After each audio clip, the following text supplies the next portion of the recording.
नमस्कार, मैं हूं देवेंद्र। आप देख रहे हैं पंजाब केसरी टीवी चंडीगढ़। साल 2021-22 के लिए बजट जो है वो पेश हो चुका है। सुबह जब मुख्यमंत्री अंदर गए थे तो वो डॉक्यूमेंट्स लेकर गए थे, टैब लेके गए थे, बजट पेश करना था।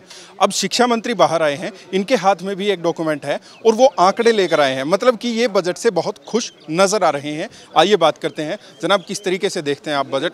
डॉक्यूमेंट भी आप साथ लाए। बहुत अच्छा बजट है। सुबह आप तो नहीं आए, कुछ लोग आए थे, उनसे मैंने कहा था कि निश्चित तौर से शिक्षा के क्षेत्र में और मेडिकल क्षेत्र में माने मुख्यमंत्री जी अच्छा पैसा अब की बार भी और बढ़ा के देंगे, क्योंकि दोनों ही सेवा के कार्य हैं।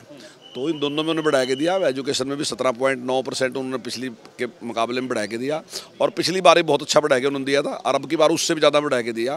तो निश्चित तौर से इससे शिक्षा को एक और नई गति मिलेगी। शिक्षा की अगर बात करें, 4000 जो है प्ले स्कूल पहले की बात थी, और अब की बार क्रंच को भी लेकर कुछ प्रावधान किए गए हैं। क्या कुछ है वो डिटेल में थोड़ा सा?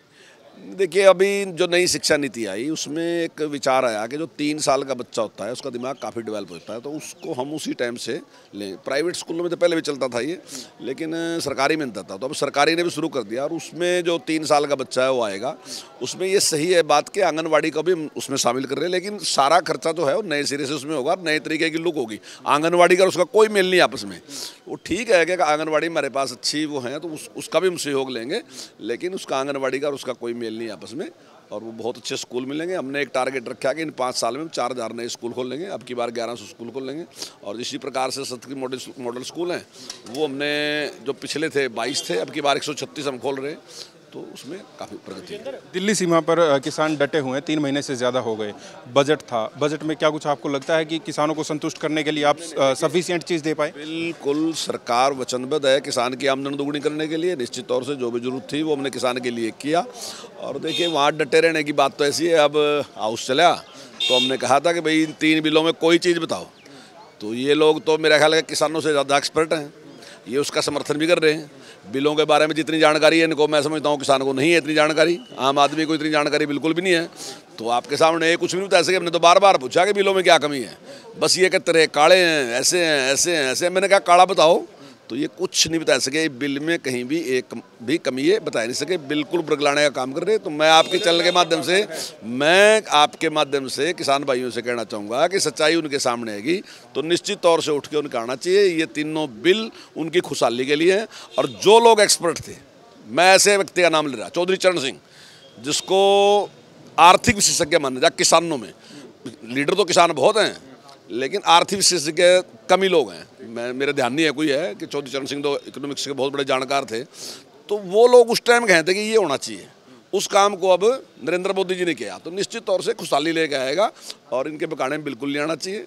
पार्टी पार्टी की जगह है, पार्टी में आप रहो, पार्टी पार्टी की जगह है, लेकिन ये जो करने लग रहे ये अच्छा नहीं है, बिल्कुल वापस आना चाहिए। ये बिल उनकी खुशहाली लेके आएंगे। जी, शुक्रिया। शिक्षा मंत्री कंवरपाल गुर्जर मेरे साथ थे, और उनको जो आज बजट पेश हुआ है वो काफ़ी अच्छा बजट लगा। शिक्षा के क्षेत्र से, स्वास्थ्य के क्षेत्र से, किसानों के क्षेत्र से, या फिर रोजगार के क्षेत्र से। देखते रहिए पंजाब केसरी टीवी चंडीगढ़। मैं हूं देवेंद्र, कैमरा के पीछे मेरे सहयोगी अमनदीप सिंह।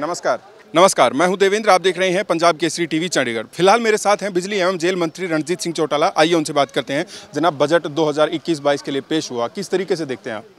देखिए, विश्व महामारी देख के पूरी दुनिया रिसेशन में जा रही थी। हर जगह हर इंस्टीट्यूशन फेल हो रहा था, पूरी वर्ल्ड की इकोनॉमी नीचे थी। उसमें हमारे सीएम साहब ने, एक फ़र्क था कि मिनिस्टर, फाइनेंस मिनिस्टर और एक चीफ मिनिस्टर फाइनेंस मिनिस्टर, तो उसका कंफर्ट लेवल और होता है, उसका उस पर सब इनपुट्स होते हैं, सब महकमों की रिपोर्ट, पूरा सेक्रेटरीट उनके चारों तरफ था। तो उन्होंने हर महकमा देख के बड़ा बैलेंस्ड बजट आया, जो ऐसा कभी आया भी नहीं। बिजली विभाग आपके पास है, क्या कुछ खासा जोर इस बार बिजली पे दिया गया? देखिए, हमारे बिजली विभाग में पहले भी बहुत था। हम जब इस कोरोना पीरियड में भी हम 480 करोड़ रुपए प्रॉफिट में थे। आज हमारा 5080 गांव जो है वो 24 घंटे हम बिजली दे रहे हैं, जो एक रिकॉर्ड है, आज तक कभी भी नहीं हुआ। पिछले दिनों मैंने साइमल्टेनियसली रेड करे थे 236 टीमें बना के, और उसमें 7000 परमिसेस हमने चेक करे, जिनमें 2700 पे हमने थेफ्ट केसेस पकड़े। बहुत मीटर ऐसे थे जिनकी रीडिंग ब्लॉकेज थी, वो हमने पकड़ी। और उससे हमारा इस एक महीने में मार्च में क्यों आएगा अभी सारा बैलेंस, पर मेरा अपना अंदाजा है कि अराउंड 200 करोड़ रुपए हमारा इस एक महीने में बजट बढ़ेगा। तो बिजली महकमा तो पहले ही, जब कोरोना में भी हम प्रॉफिट में थे, चौटाला साहब, एक आपका खासा तजुर्बा रहा है, बिजली पेट्रोल डीजल महंगाई लगातार बढ़ रही है। आज अच्छा दिन था, कुछ रियायत सरकार दे सकती थी पेट्रोल डीजल को लेकर, क्या लगता है आपको? अच्छा दिन था? ये हमारा इशू नहीं है, तो गवर्नमेंट ऑफ इंडिया तय करती है। उसमें लोकल टैक्सेस का थोड़ा बहुत रोल होता है, वो कोई ज़्यादा नहीं होता, तो पैसों का खेल होता है। तो मैं समझता हूँ कि ये तो सेंटर का इशू है, हमारा नहीं था। पर सरकार ने हर जगह जो है रियायत देने में, कृषि में भी, आपके इंडस्ट्रीज में भी, हर जगह हमने स्टूडेंट्स को भी, प्लेयर्स को भी, हर जगह हमने बहुत अच्छे तरीके से सोच के बैलेंस करा। किसान और 3 कृषि कानूनों का मुद्दा पिछले काफ़ी लंबे समय से जो है गर्म है। किसानों के लिए जिस तरीके से आज बजट में प्रावधान किए गए हैं, आप संतुष्ट हैं? देखिए, मैं एक सच्ची बात कहूँगा कि सबसे बुरी हालत देश में किसानों की है। उसको हर आदमी ने ठगा है, व्यापारी ने भी ठगा है, गवर्नमेंट के सरकारी कर्मचारी ने, पटवारी ने, हर एक उसकी अनपढ़ता का लाभ उठाया है। और उनकी जो मांगे हैं काफ़ी जायज़ हैं। काफ़ी अगर जायज़ नहीं होती तो सरकार उनकी 4 मांगों में से 2 मांगें तो मान ली गई थी। एक मेन मुद्दा रह गया था एमएसपी का।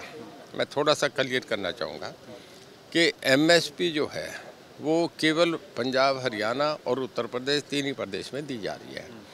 एमएसपी को आप एक्ट में नहीं ला सकते जिसकी वो मांग कर रहे हैं। उसका कारण ये है कि अगर इसे उस बजट में ले आते हैं तो हमारी फाइनेंशियली इम्प्लीकेशन है ही नहीं। पूरे देश का सेंट्रल गवर्नमेंट का बजट 28 लाख करोड़ रुपए है, 28 लाख हज़ार करोड़ रुपया है। और इसमें खाली एमएसपी में भी अगर इसे एक्ट में डालते हैं तो 17 लाख करोड़ रुपया जाता है।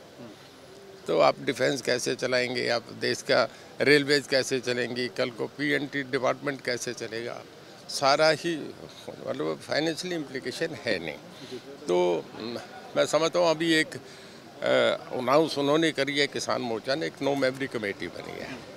और क्योंकि मैं किसान हूँ इस करके सोच रहा हूँ, मुझे लगता है कि अच्छे काम की तरफ कार्य चल पड़ा है। हफ्ते 10 दिन में लगता है कि शायद सेटल डाउन हो जाए। जी, बहुत बहुत शुक्रिया। ये होना चाहिए जी, मैं भी चाहता हूँ किसान भाइयों को जो उनका हक है वो देना चाहिए और उन्हें राजी करके भेजना चाहिए। बिल्कुल, बहुत बहुत शुक्रिया सर। रणजीत सिंह चौटाला बिजली एवं जेल मंत्री मेरे साथ थे और उन्होंने बताया कि उनको ये बजट कैसा लगा। मैं हूं देवेंद्र, कैमरा के पीछे मेरे सहयोगी अमनदीप सिंह। नमस्कार, मैं हूं देवेंद्र, आप देख रहे हैं पंजाब केसरी टीवी चंडीगढ़। हरियाणा का साल 2021-22 का बजट जो है पेश हो गया है। इस बजट में क्या कुछ खास लगा? भाजपा के विधायक और मंत्री, सहकारिता मंत्री बनवारी लाल मेरे साथ हैं, ये उनसे बात करते हैं। जनाब, क्या कुछ खास इस बजट में आपको लगा? आज जो माननीय मुख्यमंत्री जी, जो कि प्रदेश के वित्त मंत्री भी हैं, उन्होंने जो बजट जो पेश किया है वो बहुत ही बैलेंस्ड बजट है और सभी विभागों का इसमें ध्यान रखा गया है। और कृषि पे और स्वास्थ्य पर काफ़ी ध्यान दिया गया है, क्योंकि कृषि एक हमारा ऐसा क्षेत्र है जिस पे हम आत्मनिर्भर भारत की तरफ बढ़ सकते हैं। और सेहत भी हर आदमी की अच्छी हो, इसके बारे में भी काफ़ी बजट बढ़ाया गया है। और हॉस्पिटल्स में बेड्स की संख्या बढ़ाई गई है, इक्विपमेंट्स के लिए बढ़ाया गया है। तो स्वास्थ्य के बारे में काफ़ी ध्यान दिया गया है और नया कोई कर नहीं लगाया गया, तो ये बहुत अच्छा बजट है। एक पेट्रोल डीजल की कीमतें काफ़ी बढ़ रही हैं, आज काफ़ी अच्छा मौका था, वो रियायत दी जा सकती है। आज माननीय मुख्यमंत्री जी करेंगे, लेकिन बाद में करेंगे। उन्होंने कहा था कि हम जो टैक्स वगैरह स्टेट का उसमें कुछ रियायत देके कुछ जनता को रियायत देंगे। जी, बहुत बहुत शुक्रिया। तो बनवारी लाल हरियाणा के सहकारिता मंत्री मेरे साथ थे और उन्होंने बजट को लेकर अपनी बात रखी। मैं हूं देवेंद्र, कैमरा के पीछे मेरे सहयोगी अमनदीप सिंह। नमस्कार।